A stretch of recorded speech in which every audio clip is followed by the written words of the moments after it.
আচ্ছা, ফিকাল ক্যালপ্রোটেক্টিন এটা একটা স্টুল টেস্ট। এটা একটা biomarker to supplement colonoscopy clinically.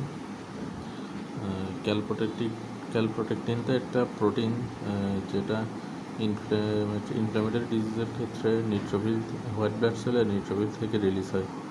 তো ইনফ্ল্যামেটরি বাউল ডিজিজের ক্ষেত্রে নিউট্রোফিলটা গাট মিউকাসে মাইগ্রেট করে, তো সেখান থেকে ক্যালপ্রোটেক্টিনটা রিলিজ করে, তখন স্টুলে এটার প্রেজেন্সটা পাওয়া যায়।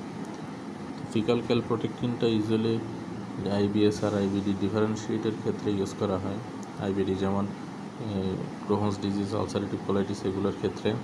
তো আইবিএসের ক্ষেত্রে ফিকাল ক্যালপ্রোটেক্টিনটা ইউজুয়ালি নর্মাল থাকে, আর ইনফ্ল্যামেটরি বাউল ডিজিজের ক্ষেত্রে এটা বেড়ে যেতে পারে।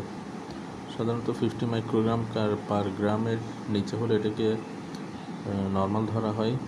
মোর দেন 200 মাইক্রোগ্রাম পার গ্রামের বেশি হলে ইনফ্লামেশনের পসিবিলিটি বেশি।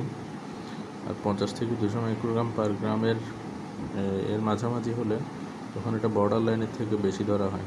তখন অন্যান্য টেস্টের প্রয়োজন হতে পারে, যেমন কোলোনোস্কোপি বা এগুলো অন্যান্য টেস্টের প্রয়োজন হতে পারে।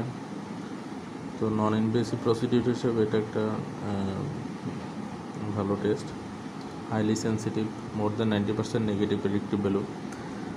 মানে এটা যদি নেগেটিভ আসে তাহলে ডিজিজটা না থাকার সম্ভাবনা অনেক বেশি। এটা নন ইনভেসিভ, কস্ট ইফেক্টিভ আর less time consuming. Thank you.